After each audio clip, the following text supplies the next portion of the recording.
बंगाल का रेलेवेंस या इम्पोर्टेंस, शायद बंगाल से ज़्यादा रेलेवेंट कोई स्टेट है ही नहीं अगर कॉलोनियल हिस्ट्री देखिएगा तो। और बंगाल का ही, वेस्ट बंगाल का ही कैपिटल कैलकटा या कलकत्ता या कोलकाता जो अभी बोला जाता है, it was the capital of British Empire till 1911। 1911 में शिफ्ट किया गया था कैपिटल। एंड लॉर्ड हार्डिंग के प्रोसेशन पर बॉम्ब अटैक भी हुआ था जब दिल्ली कैपिटल शिफ्ट हो रहा था। उस समय there were also 2 more cities which were considered by the Britishers. They didn't want any disturbance from the rebels and this is the reason why उन लोगों ने रांची और शिमला पे भी पॉन्डर किया था 2 बार। रांची इसलिए क्योंकि it is located in the Jharkhand heartland in the Chota Nagpur plateau belt, but it was removed from the mind because of the tribal Santhal Hul which had occurred in 1855. Shimla भी consider किया गया। शिमला में तब तक कालका Shimla toy train शुरू हो चुकी थी, लेकिन शिमला को समर कैपिटल बनाया गया। कहा गया कि शिमला आना जाना मुश्किल है कार्गो लेकर, तो शिमला को समर कैपिटल, ये वही जगह है जहाँ पर सिरिल रेडक्लिफ नाम के इंसान ने बैठकर इंडिया और पाकिस्तान की बाउंड्री बना दी थी बिना होटल से बाहर निकले। क्लियर है? Let me know. So have a look. When we see the arrival of Europeans in India, it was in this order. The Portuguese arrived at first, Englishmen after that, the Dutch, Danes, French and Swedish never arrived, let me tell you. Swedish had made a Swedish East India Company. All of these had made a East India Company, but they never arrived in India. ये देखिए, ये शुरू होते ही ख़त्म हो गया, नहीं होता जैसे कि तैयारी शुरू हुई तब तक ख़त्म हो गया तैयारी। ये देखिए, तो ये ऑर्डर यूपीएससी में इंपॉर्टेंट है। Twice it has been asked in last 25 years, let me tell you, ये ऑर्डर याद रखिएगा। तो हु वर द फर्स्ट, ये अब कोई कहिएगा कि सर ये 5 के 5 जो हैं कॉलोनियल पावर्स, क्या इनका कलकत्ता में सेंटर था? यस, ये देखिए, ये विकीपीडिया से मैप मैंने निकाला है, आप देख सकते हैं स्टूडेंट्स।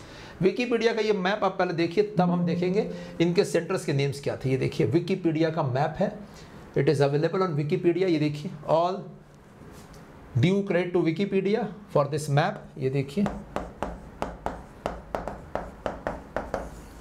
देखिए यहाँ पर कलकत्ता का बेल्ट, ये देखिए, और यहाँ पर कॉलोनियल सेटलमेंट्स देखिए स्टूडेंट्स, यूपीएससी का नास का क्वेश्चन आउट है। ये देखिए, so it's like this English settlements. ये देखिए, पहले इंग्लिश सेटलमेंट्स में देखिए कलकत्ता, ये देखिए हुगली, ये देखिए हुगली 1658 में। ये देखिए उसी जगह पर देख रहे हैं आप, ये रिवर हुगली के आसपास के रीजन में, वहीं पर देखिए, वहीं पर पोर्चुगीज सेटलमेंट देखिए, पोर्चुगीज, ये देखिए हुगली, ये देखिए, ये देखिए हुगली 1537 में पोर्चुगीज ने इस रीजन में एस्टैब्लिश किया था, 1658 में छीन लिया ब्रिटिशर्स ने यहाँ से सब कुछ।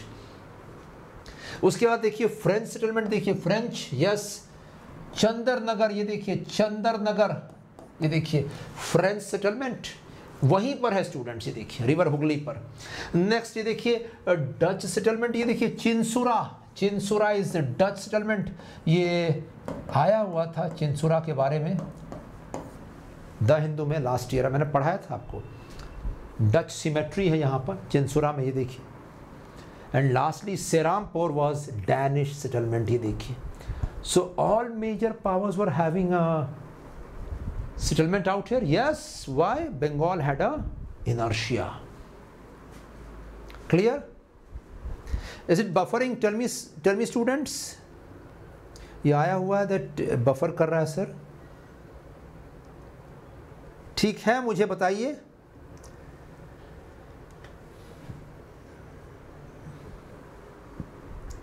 Hooghly Portuguese and British settlement, ये देखिए Hooghly, Chandarnagar French settlement, Serampore Danish settlement and Chinsurah is Dutch settlement. Note कर लीजिए स्टूडेंट्स। क्या ये क्लियर है? मुझे बताइए।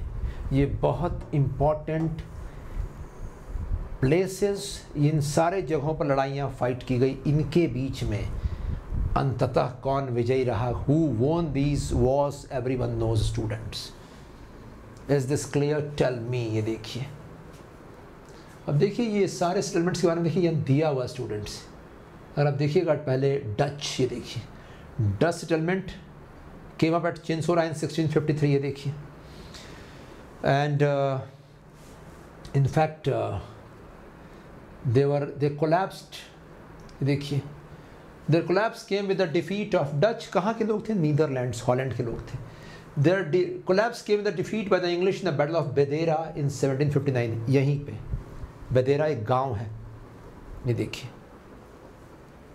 क्लियर है? मुझे बताइए स्टूडेंट्स, ये देखिए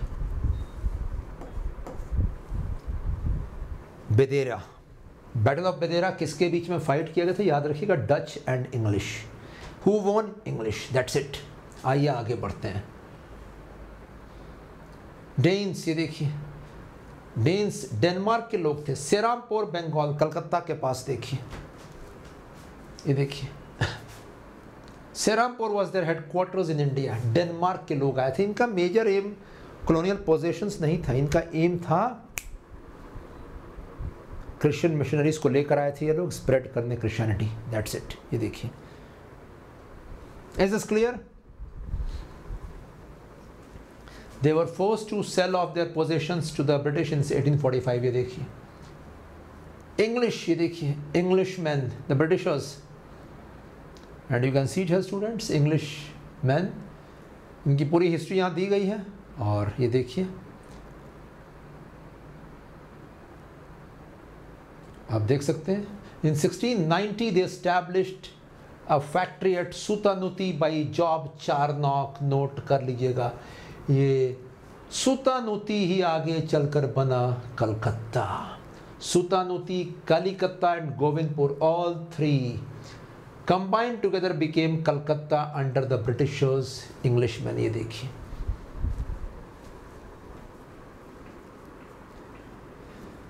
और यहीं पर एक फैक्ट्री आई 1696 में और इसे नाम दिया गया फोर्ट विलियम्स इन 1700। आपको भी पता है ये वही जगह थी जहाँ पर ट्रेनिंग होती थी सिविल सर्वेंट्स की। Fort Williams in Calcutta 1700, that's it. English man in Calcutta. And lastly French, ये देखिए फ्रेंच सेटलमेंट कलकत्ता में कौन सा स्टूडेंट्स? ये देखिए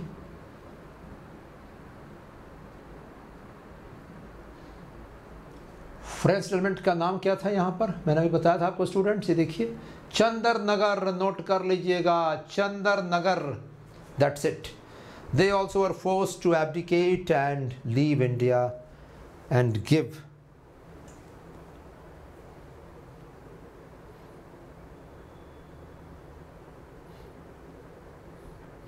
give their possessions to the Britishers, that's it।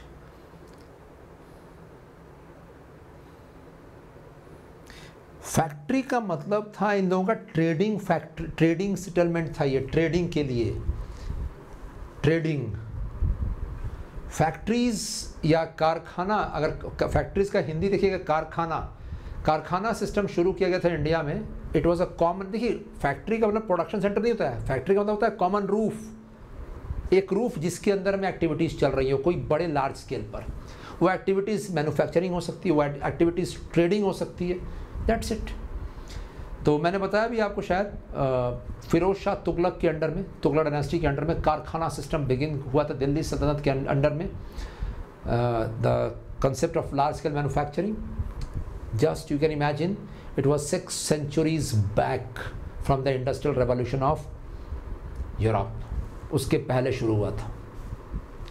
ये लोग जब इंडस्ट्रियल रेवोल्यूशन शुरू कर रहे थे, फैक्ट्री सिस्टम इन लोगों ने टर्म दिया इंडस्ट्रियल रेवोल्यूशन में, और यहाँ आकर एक कॉमन रूफ इस्टेब्लिश किया। तब तक इंडिया में कॉमन रूफ्स वाले जगहें थीं, हाँ सेंट्रलाइज थी, कुछ जगहों पर था सब कुछ, और सबसे ज़्यादा स्मॉल स्केल मैन्युफैक्चरिंग होता था, दैट वाज इट। ही देखिए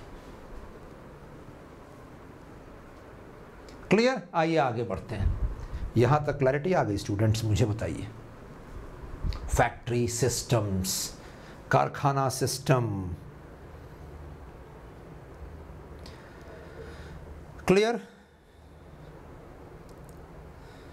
तो आइए देखते हैं अगला हिस्टोरिकल रेलेवेंस का टॉपिक यहाँ पर बैटल ऑफ प्लासी या पलाशी, नदिया डिस्ट्रिक्ट, वेस्ट बंगाल, भागीरथी नदी के ऊपर। देखिए बैटल ऑफ पलाशी कहते हैं, PALASHI, लेकिन अंग्रेज़ लोग इंग्लिश में प्लासी बोलकर चले गए। Battle of Palashi was fought in Nadia district in 1757। आपको पता होगा इसके बारे में, मैं डिटेल्स पुटअप नहीं करूंगा। ये देखिए, Why they settled in Calcutta, not in other cities?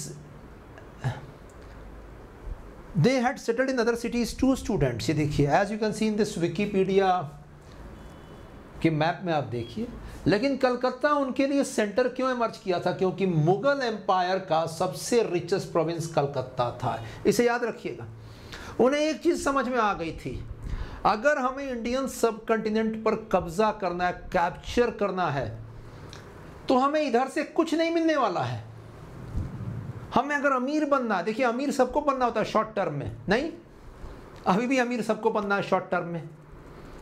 तो अमीर अगर बनना है शॉर्ट टर्म में, तो हमें ये रीजन कैप्चर करना पड़ेगा, क्योंकि ये रिचेस्ट प्रोविंस है मुगल्स का, और अगर ये कैप्चर कर लेंगे तो मुगल एम्पायर का सबसे जो स्ट्रॉन्ग होल्ड है वो छूट जाएगा इंडिया के ऊपर।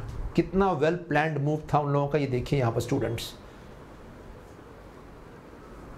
उन्हें समझ में आ गया था कि यहाँ से कुछ ज़्यादा जितना हो सकता था हम लोगों ने कैप्चर कर लिया है। This was the richest province. यहाँ कुछ तो है, इतना पैसा कहाँ से आ रहा है बंगाल में? जूट मैन्युफैक्चरिंग हो सकता है, इंडस्ट्रियल मैन्युफैक्चरिंग हो सकता है, ट्रेडिंग सी पोर्ट सबसे बड़ा इंडिया का हो सकता है उस समय। उन्हें समझ में आ गई थी ये बात कि बंगाल को कैप्चर करना पड़ेगा अगर हमें इंडिया पर परमानेंट कॉलोनियल पोजीशन इंडिया को बनाना है। तो दैट्स इट।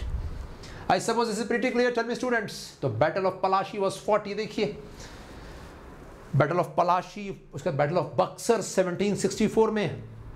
और बैटल ऑफ पलाशी कहाँ फाइट हुआ था देखिए स्टूडेंट्स, मैंने आपको बताया अभी, नदिया डिस्ट्रिक्ट, पलाशी गांव, नदिया डिस्ट्रिक्ट देख लीजिए एक बार आप लोग, अभी आपने देखा एक बार दोबारा देख लीजिए। नदिया डिस्ट्रिक्ट क्या आपने मार्क किया था, मुझे बताइए स्टूडेंट्स। ये देखिए भागीरथी हुगली रिवर का नाम, ये देखिए नदिया डिस्ट्रिक्ट, ये देखिए नदिया पलाशी, ये देखिए यहाँ पर। उस समय बंगाल प्रोविंस बड़ा हुआ करता था, मैंने अभी बताया था आपको, right from Assam till Odisha the Bengal province was there and this was the centre, epicentre out here. Nadia से रिवर हुगली निकलती है, yes, river Hooghly comes down here, और यहीं पर एक ईस्टर्न बैंक पर एक गांव था पलाशी गांव, जहाँ पर ये वॉर फाइट हुआ था, battle of Plassey 1757, followed by battle of Buxar 1764। Buxar का बैटल मैंने बताया था आपको बिहार की मैपिंग में। These two battles, successive battles, established the English stronghold on the Indian subcontinent, and after that the East India Company went on to rule India till 1857, after which the British Crown took over the administration from 1858 onwards, as all of you know. Clear है? मुझे बताइए students. तो मैंने